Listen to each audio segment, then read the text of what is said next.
Esse dia foi tão rico, eu acho que a gente vai ter ainda um debate. Mas por esse horário a gente acaba tendo um público um pouco mais reduzido, mas assim, o importante é que a gente continue aqui na conversa e debatendo. Convidar a Antônia Belém, que também é nossa embaixadora, mas que também vai compor aqui a mesa com a gente, que tem um capítulo escrito no livro também, eu acho que vai enriquecer. E a Gabriela... Oi, que eu acho que ela está vindo, um minuto, que vai nos ajudar, né, a conduzir essa mediação e esse debate. É um debate mais curto, na verdade é um bate-papo, né, sobre como é que é esse livro, com a construção dele. E, novamente, agradecer a participação de todos e todas aqui no nosso evento, a Casa. A gente acha que ações e conversas como essa só enriquecem a nossa construção e nosso trabalho. Obrigada. Bom, Heloísa Buarque de Holanda, uma das mulheres mais importantes no cenário da cultura, da educação. Professora, doutora em literatura, pós-doutorado em sociologia da cultura pela Universidade de Colômbia, certo? Vamos lá. E autora de vários livros, entre eles Explosão do Feminismo, lançado agora pela Companhia das Letras. Então, para a gente começar esse papo, queria que você falasse um pouco sobre a primeira vez que você ouviu a palavra feminismo, feminista, em que contexto se deu Sim, eu ouvi e não gostei. Verdade. Nos anos 60, o feminismo aparece com mais clareza entre nós. Nos anos 60. E nos anos 60, a gente estava em plena ditadura. Então, era um feminismo muito mais empenhado na oposição à ditadura. Ou então, em coisas que pudessem ser aprovadas pela igreja, porque a igreja era uma parceira de oposição à ditadura muito forte. Então, não estava na hora de você falar de aborto ali, se você queria contra a ditadura, né? Então, foi um engajamento muito forte inicialmente. E tem todo aquele backlash com o feminismo, né? Quer dizer, sapatão, mal amada, abandona os filhos, não pode ter sucesso que não arranja namorado. Então, eu sou dessa geração que ficou ouvindo isso, e eu fazia muito movimento estudantil, mas nunca me interessei muito pela questão da mulher. Aí eu fui fazer esse pós-doutorado em Nova York, e lá caiu a ficha total. Eu falei, putz, feminismo quer dizer, o Brasil é um país extremamente machista e sexista. Eu não tinha me dado conta até então. O que eu acho engraçado, Gabriela, é que a maioria das mulheres, pelo menos da academia, ou mesmo das lideranças desse período, anos 70, 80, elas vieram de viagens do exterior. Para você ver como era difícil a gente se dizer feminista num país latino, porque isso acontece na América Latina inteira também. Você se escondia, você só era feminista aquele ativista de vanguarda. Veio de fora. Veio de fora. Então, você vai ver, tem o famoso grupo de Paris, que começa o feminismo aqui. São mulheres exiladas por livre e espontânea vontade ou porque estavam acompanhando o marido. Então, esse povo que saiu do Brasil, voltou do Brasil com uma gana daquelas. Mas é lá fora. Isso só mostra como é difícil ser feminista na minha geração, quer dizer, no meu tempo, dizer-se feminista. Era muito estranho. Hoje você vê que é um atributo que a garotada adora, né? Mas caiu essa ficha em 1982. Então já tem bastante tempo, eu já trabalhei muito nisso. Mas foi tardio. Bom, Elo, eu tenho essa alegria que é fazer parte do livro.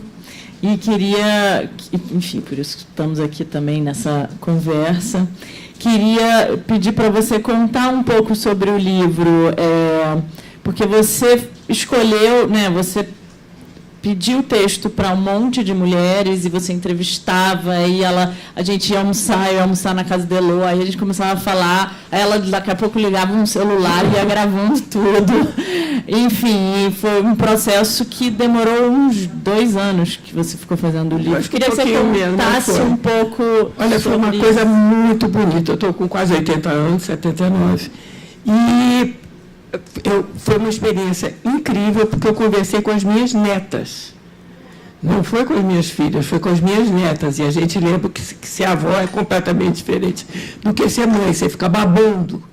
Então, eu de repente, quer dizer, eu estava numa geração em que o feminismo tinha outra conotação. Eu trabalhei muito na academia, tentando abrir centros de estudos de gênero, escrevendo sobre gênero, organizando livros sobre feminismo, mas nunca, quer dizer, na academia, mas nunca me lembro de ter emplacado, quer dizer, as coisas que eu fazia emplacava mais ou menos. Era muito ruim na faculdade, porque ninguém queria abrir espaço para estudos de gênero, para estudos feministas, era rejeitado academicamente, era rejeitado socialmente. Então, era uma coisa muito, muito, como é que se diz, um quilombo, não, um gueto, era um pouco um gueto.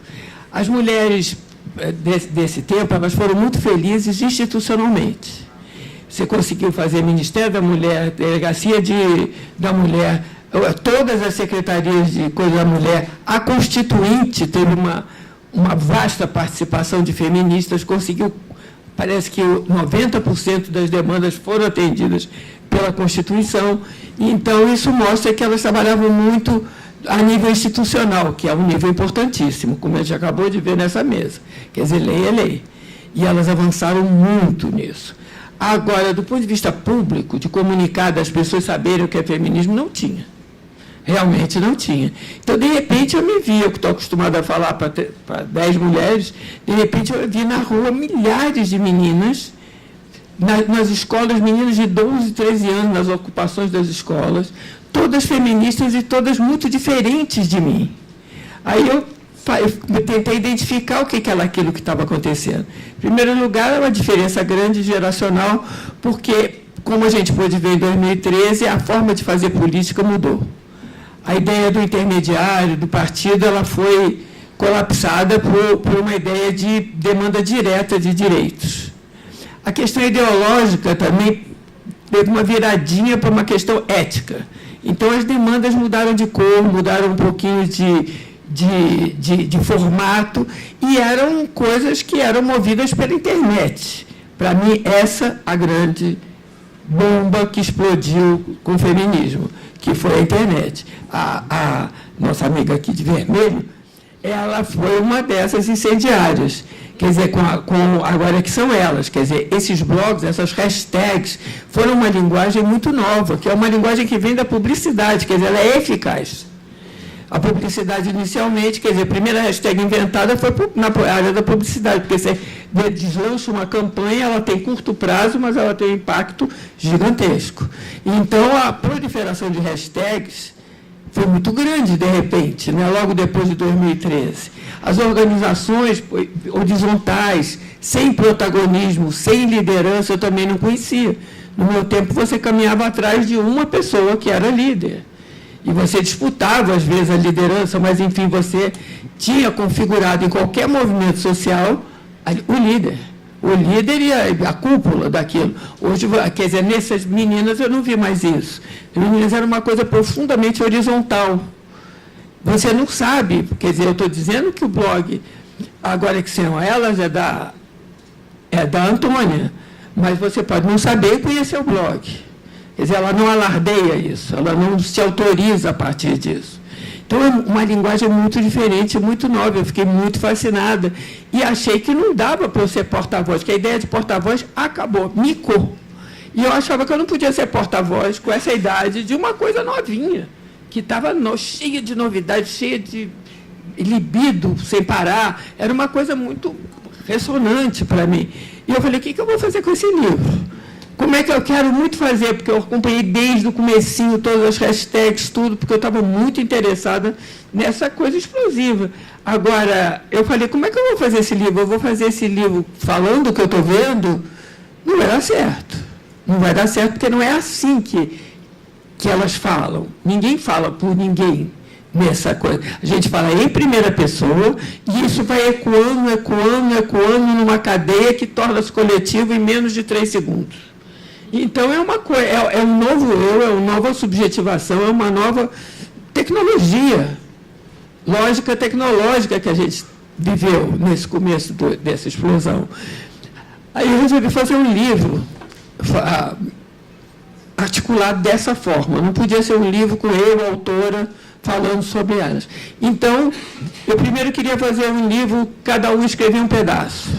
Aí minha editora Alice Santana ficou muito braba e disse, não, o livro tem que ser seu, estou te chamando aqui para fazer esse livro, é para você fazer. Aí eu me lembrei de uma coisa que também que aparece muito na internet, muito nessa geração, que é a ideia de compartilhar. Então eu falei, bom, já que eu não posso entregar, eu vou compartilhar. Aí, quer dizer, dividir, fracionar, eu vou compartilhar. Aí comecei a ouvir, chamei algumas pessoas, a maior parte gigantesca, ainda estudantes, quer dizer, 90% das pessoas que participam escrevendo junto, estudante, poucas pessoas não são, são 3. É você, a Cristiane Costa e a Patrícia Farias. O resto tudo é da mesma idade, tudo é muito jovem mesmo. E aí ficou assim na minha casa, eu ouvindo, e aí gravamos todo mundo, porque além da voz das coautoras, tem a voz, essas coautoras escreveram em cima de muitas vozes. Isso deu um trabalho de cão, para falar a verdade, era mais fácil eu sentar e dizer o que eu estava vendo, eu fazia rapidinho, que eu escrevo muito rápido. Mas demorou anos de elaboração. E era engraçado, porque não era sem conflito. Eu devolvi os textos. Aliás, a pobre da autora foi quem de menos eu devolvi, porque é uma escritora, é uma pessoa que é feminista, ela sabia peso e lógica das coisas. Mas mesmo assim, não, Antônia, não, Antônia, fala disso, não, Antônia, fala daquilo. Agora, as outras, as pequenininhas, as jovenzinhas, eu escrevi junto.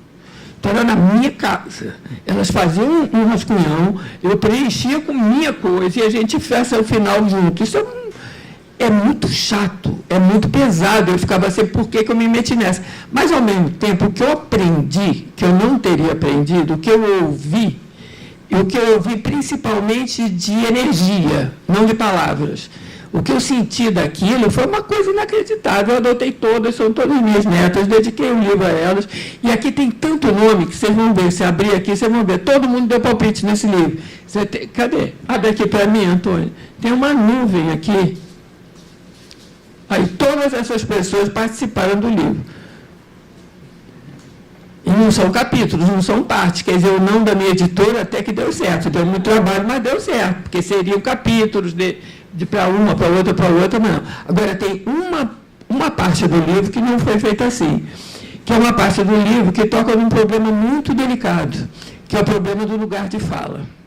Então, eu queria ter... O livro começa com olhando as ruas, 2013, 2015, porque esse feminismo começa em 2015. Antes, todas as entrevistadas disseram que não eram feministas. Gente, 2015 tem 3 anos.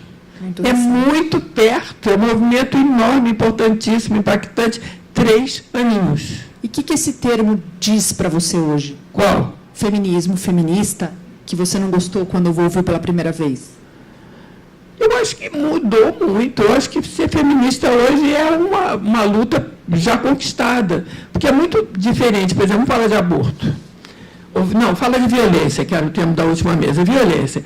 No meu tempo, eu sentava com as minhas colegas, com as minhas coisas, e pensava assim, vamos fazer delegacia das mulheres para que no futuro essa violência não tenha mais lugar. Aí tinha toda uma conversa teórica, política, sobre violência, sobre a ideologia da violência. Aí se acabava mudando o mundo inteiro, todas as relações sociais, econômicas e culturais, para que não houvesse a violência. Essas meninas, elas dizem, violência não, é um direito meu, já é um direito meu, não é um direito que eu demande, não é uma demanda, é um direito, já aconteceu. Então, é muito incrível, porque no meio tempo, entre eu e as meninas, eu fiz algumas exposições só com mulheres, e elas todas se recusavam a se chamar de feministas. Isso no ano 90. As artistas, as poetas, todas, não sou feminista. Aí eu falei, mas então é o quê? Aí eu disse assim, não, nós somos artistas, nós não somos feministas. Parece que iam jogar num nicho ruim. Não sei bem o que passava pelas cabeças delas. Ia perder público, não sei. Talvez perdesse. Tá certo. E naquele momento, né? Então, o mercado editorial estava bem diferente, o mercado das artes também muito diferente. Então, elas, no máximo, diziam pós-feministas, que é um prefixo irritante, porque não acabou o feminismo. Nós não estamos, os direitos que a gente reclama, como foi visto há 3 minutos atrás, estão todos pendentes. Precisa muita briga ainda para que não esteja violência, feminicídio, as coisas. Eu estou falando de vida, não estou falando de detalhe. Quer dizer, tudo isso está no mesmo pé. Mas só que hoje essas meninas se fazem ouvir. E dá para traçar um perfil dessas mulheres que estão à frente do movimento hoje? Quem são? Eu acho que não estão à frente. Eu acho que é um aglutinado, um aglomerado de jovens que bateu na carne isso. Porque ele reconhece seus direitos, é diferente, é um ativismo completamente diferente. Cada uma está falando de si. Só que tem a absoluta consciência que esse si, que eu, é nós. Então, é uma gramática interessante a delas. Eu fui assediada pelo meu tio quando tinha 3 anos, como está implícito, como milhares de meninas foram lá, aí a segunda, a terceira, a quarta, até que bate o milhar. Então, é toda uma estratégia muito diferente, é uma lógica diferente. Eu acho que quando chega a internet, ela te ensina a agir diferente. Não estão até se tratando os meninos por causa de game, porque está tudo. Tem consultório agora. Não, porque mudou, não consegue largar aquilo. E a lógica de pensamento, o que tem de menino adorando matemática hoje também não está no gibi. No meu tempo, matemática era um horror. Mas hoje é a lógica da internet. Eu acho que mudou a percepção de mundo, e essas meninas encarnam muito isso. É muito eficiente isso.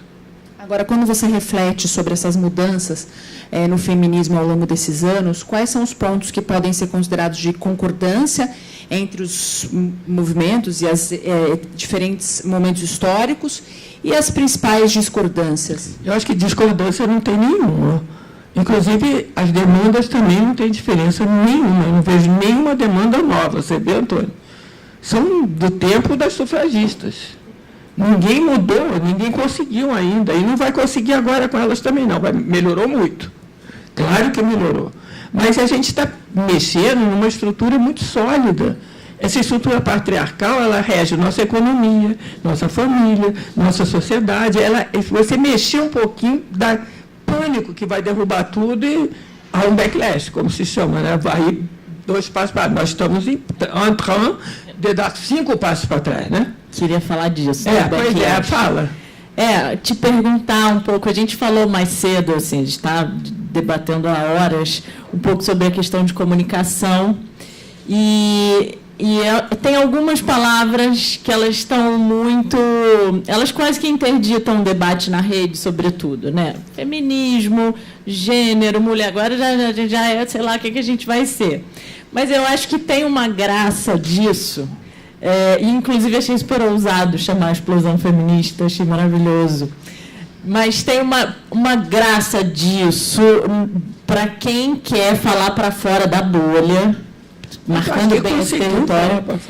Não, eu acho também, mas a gente mudou o momento, a conjuntura agora é outra. E eu acho que tem um lado muito criativo, artístico, de linguagem, que é como é que a gente vai conseguir desviar desses empecilhos, e eu queria te ouvir falar disso. Olha, eu comecei dizendo que eu sou muito velha, eu sou de 68, 64, mas passei por 68. Baixou aquele terror. Todo mundo se exilou. Era proibido qualquer coisa. Eu estava na faculdade, recebia listinha de livros que não podia mencionar, e eram livros de sociologia banal. Não era a cartilha do mal, não. Era qualquer coisa. Tudo podia ser passível de não. Não podia ler em sala de aula.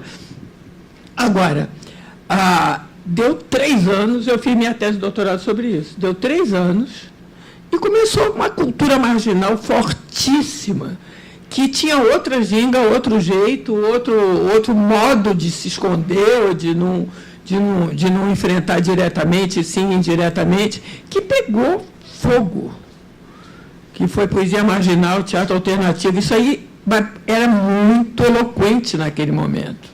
E falava da opressão, da paranoia. Poesia marginal tem sempre uma coisa que ele está saindo por meio da aula, tem alguém que está ouvindo, mas contou essa história. Então, eu acho que a gente vai fazer a mesma coisa. A cultura, como disse, é muito engenhosa, muito muito malvada. A cultura, ela consegue se adaptar, ela é meio amálgama, né? Ela vai e responde, eu acho que vai dar isso. O problema mais são as instâncias, né? A universidade, por exemplo, que é o meu território, vai comer o pão que o diabo amassou. Porque estudos de gênero, chama-se ideologia de gênero. Eu acho que vai ter que explicar muito que gênero não é uma ideologia, que gênero é uma luta por direitos humanos. Mas tem que explicar, porque realmente que ideologia é essa?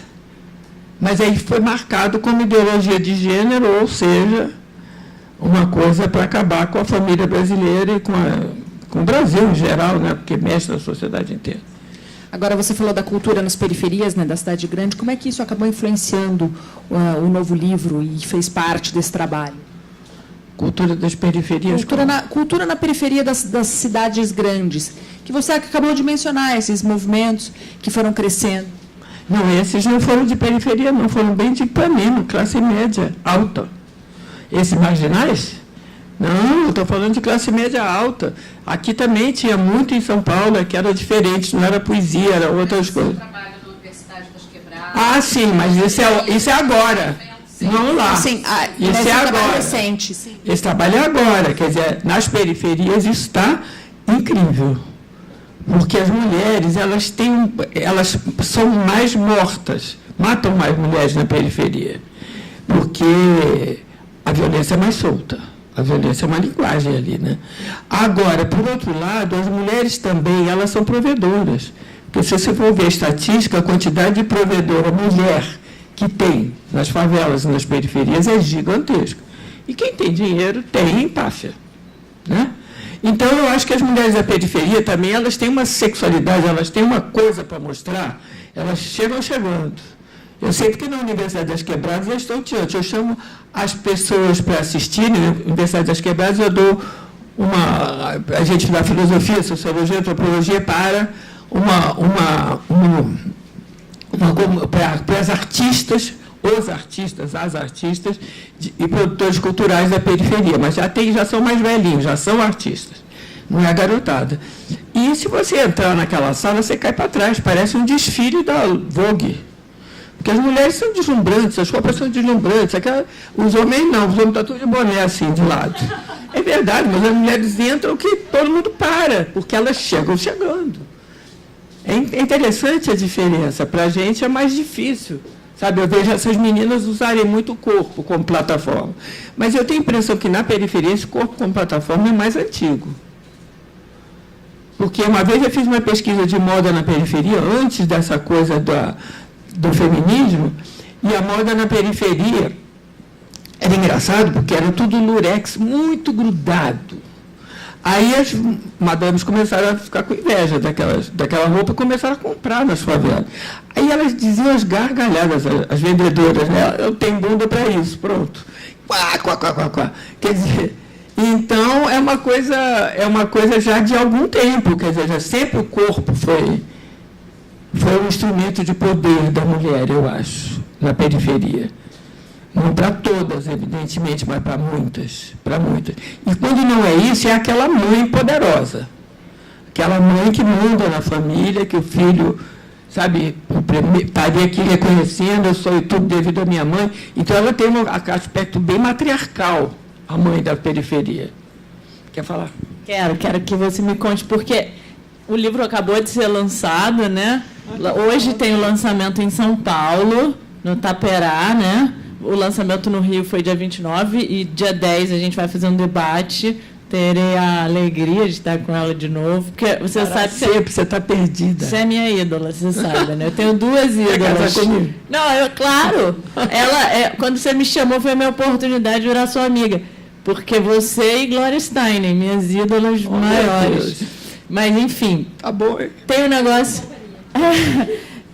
Então, eu queria ouvir um pouco sobre as antigas, que eu amei que você conversou com as antigas. Mas eu vou falar rapidinho da estrutura desse livro, porque eu parei no meio. Eu dividi ele em partes. A primeira parte do livro chama-se Nova Geração Política, que vê a rua e a internet, para ver como é que a política se dá hoje nas novas gerações. É bem diferente, eu não vou entrar em detalhe, mas é bem diferente da minha época. Depois da segunda parte, eu peguei cultura, que é uma coisa que está pouco vista. Tem um capítulo sobre poesia. Poesia, as meninas passam barra pesada. Elas estão escrevendo lindamente e com temas de mulher, que é uma coisa que não tinha na poesia anterior. Tinha uma linguagem de mulher, mas tema de mulher, por exemplo, menstruação está em milhares. É muito interessante, porque é outra coisa. Então, tem poesia de mulheres, tem música de mulher, tem... O que mais? Mulher e trans, né? Tem música de mulher, coisa de mulher, cinema de mulher, teatro, artes plásticas, que é o maior, eu acho.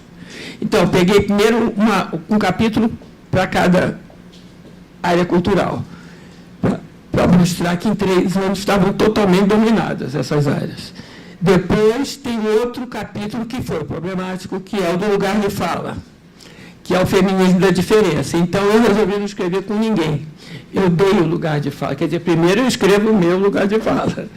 Depois eu entreguei para cada uma falar de seu território. Então, você tem o feminismo negro, o feminismo indígena, o feminismo asiático, o feminismo lésbico, o feminismo trans, o feminismo radical e o feminismo cristão, que talvez seja o mais interessante de todos. Então, você tem esses feminismos contados por pessoas da sua área, dessa geração. Quer dizer, eu não falei pela mulher negra porque nem posso, eu não passei por aquilo. É bem mais barra pesada do que eu ser uma feminista branca. A asiática, me surpreendi, também tem demandas muito próprias, que eu nunca imaginei que tivesse. E a cristã é show de bola, porque ela briga sobre a interpretação da Bíblia. É maravilhoso. Ela diz, onde é que está aqui escrito aborto? Onde é que está na Bíblia alguma coisa que diga isto? Aí o pastor que se vire para explicar. Ou então vem, homofobia, cadê? O feminismo negro é maravilhoso. Ele vai perguntar, aonde está que não pode ter terreiro? Na Bíblia. Elas disputam a leitura da Bíblia. É muito lindo, é uma guerra com Deus, gente. É a mais bonita, eu acho romântica, essa briga com o céu. Agora, mas e as antigas? Ai, desculpa. Aí, então, tem esse feminismo, a diferença que é a outra parte. Aí eu percebi nas entrevistas, nesse zoeira que foi esse livro, uma câmera acústica, né? Eu percebi que ninguém sabia. Estava pensando que estava começando agora o feminismo, que ninguém sabia das anteriores, não sabia de 1990. Não é muito perto, não. Elas começam no final de 90, quer dizer, em 2015, 15 anos antes, elas não tinham ideia do que estava acontecendo. Então, eu achei que devia fazer uma provinha aqui. E peguei 6 veteranas, que é uma parte chamada veteranas, e elas deram cada um depoimento, um pouco dizendo o alcance do que fazem. Mas eu botei aí como um aperitivo. Eu estou fazendo essa pesquisa e vou fazer agora o seguinte, é esse livro. Das veteranas, porque não dá não saber. Eu não sabia. Como eu não participei desde o começo, eu também não sabia, meu queixo caiu. Quando eu sabia que elas andavam na rua, vestidas de empregada doméstica, sabia? Carmen da Silva jogando coisas em cima das pessoas. A gente pensa que as meninas inventaram isso. Não, menina não. 600 mulheres faziam isso. Não rasgavam o sutiã, porque não podia por causa da igreja, né? Desse movimento mais recente, o que você acha que a internet, as redes sociais, que a gente falou rapidamente aqui, trouxeram pela igualdade dos direitos? Não trouxeram nada, porque trouxeram muita ressonância de demanda. Mas, se você analisar os sites, você vai ver que eu, empregada doméstica, tem muito menos visitação do que agora que são elas. Então, a rede também discrimina, sabe? Não chama a atenção de ninguém, a não ser que seja empregado doméstico. O meu empregado doméstico é um site excelente, com denúncias pavorosas. E está lá com uma visitação lá embaixo. Então, isso aí não trouxe, não. Agora, depois desse trabalho todo concluído, de uma compilação de várias coisas, várias ideias, várias pessoas, como é que a gente tira de tudo isso e que mensagem que a gente passa para convidar as pessoas a lerem o livro?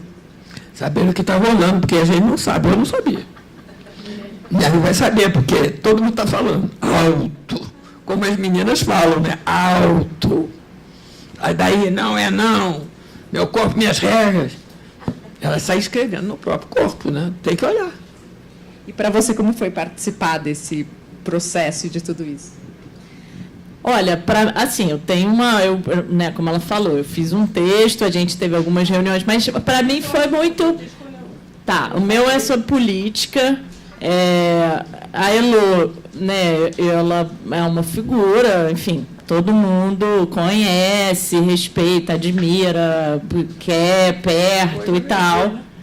E ela é mãe de um amigo meu que contava, o Pedrinho, contava umas histórias geniais de infância, que você levava eles para pichar. Eu amava essa história. Ela ia num Fusca com os 3 filhos para eles picharem, para eles entenderem o que é a marginalidade, ou o espírito transgressor, enfim.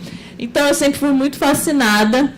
Depois, aí Pedrinho foi casado com uma amiga, depois casou com outra, e ela me contava as histórias. Ela falou, eu casei com ele porque eu queria casar com a Elô. Então, a Elô é essa figura que as pessoas são fascinadas. E ela era amiga de algumas amigas minhas. Então eu sempre quis ser amiga. Aí, quando ela me escreveu, ela e a Alice, convidando para ir para uma reunião, que eu acho que foi bem no início, acho que você estava ainda... Ela estava mergulhando naquilo e acho que foi conversando com um bando de gente. A gente passou a ter algumas conversas, tivemos alguns encontros, e aí a gente lacrou que o meu capítulo seria esse da política. E, para mim, foi incrível ter escrito esse texto, porque eu pesquisei muito. E eu tinha acabado de fazer um especial no Agora Que São Elas sobre violência de gênero na política. E aquilo eu fiquei muito chocada, que são os textos que estão dentro, são as citações que estão no texto. Fiquei muito impressionada, porque era um sistema mesmo, assim. E aí política partidária. Política institucional, né?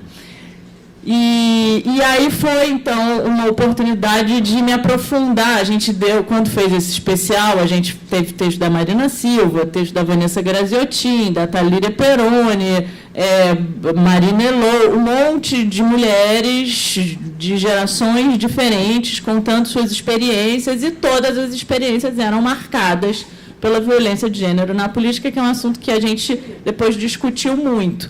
Todos aqueles insights vieram da construção desse texto, porque eu fui estudar, enfim, para escrever o texto.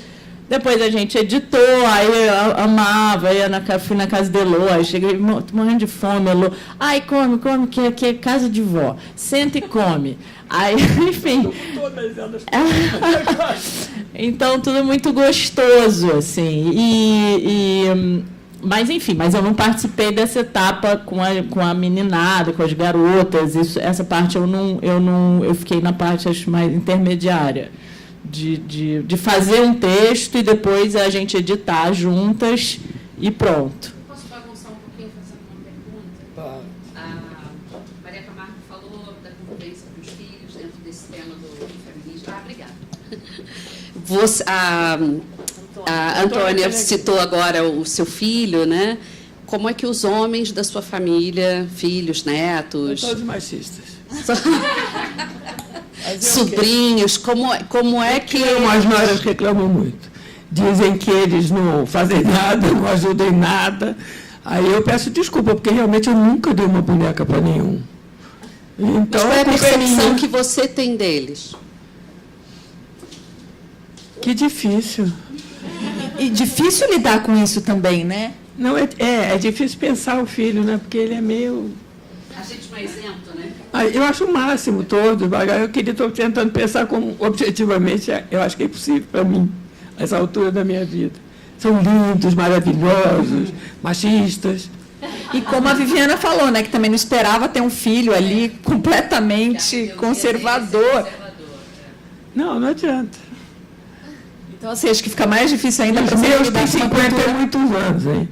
Então você vê que é bem mais para trás. Fica mais difícil ainda saber lidar com essa cultura dentro de casa, né? Uma militância que acontece fora dali, mas dentro dali tem uma dificuldade muito grande. Acho que você queria fazer uma pergunta. Acho que duas. Uma, você falou da mulher que é provedora e que tem poder de compra, de decidir o que se compra no domicílio. Tem um dado que me intriga. Eu sou do Instituto Avon e eu tenho o privilégio, então, de trabalhar numa empresa que direciona o seu investimento social para a causa das mulheres.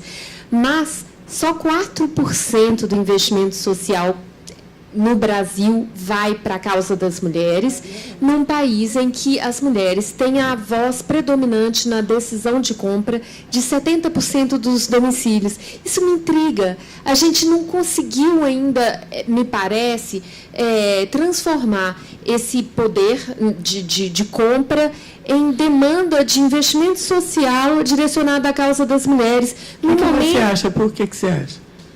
Eu acho que falta ainda essa consciência, esse barulho, esse engajamento, porque a gente repara, por exemplo, que os serviços de atendimento à mulher em situação de violência foram sendo minguados, minados por absoluta falta de recursos. E, nesse momento, a iniciativa privada poderia entrar com mais força. Queria ver o que você observou nessa conversa com essas mulheres. Eu não observei nada disso. Da demanda. E foi uma coisa muito de escuta, e os temas eram sempre o mesmo. Não houve uma pesquisa por fora, uma pesquisa por dentro. Então, eu quero até que você me diga. Não, eu ainda estou tentando ler e tenho tentado puxar essa conversa. Porque tem tantas marcas que vendem para a mulher, porque você direciona o seu investimento social corporativo com base em duas portas de entrada. Ou você quer mitigar o seu impacto negativo, imagina, por exemplo, uma indústria química que vai se estabelecer numa determinada comunidade, ninguém quer tê-la como vizinho, então ela investe para que ela seja aceita e conquiste sua licença social para operar. E se tem uma marca que quer falar com o público-alvo e que, portanto, quer representar aqueles temas que interessam à mulher.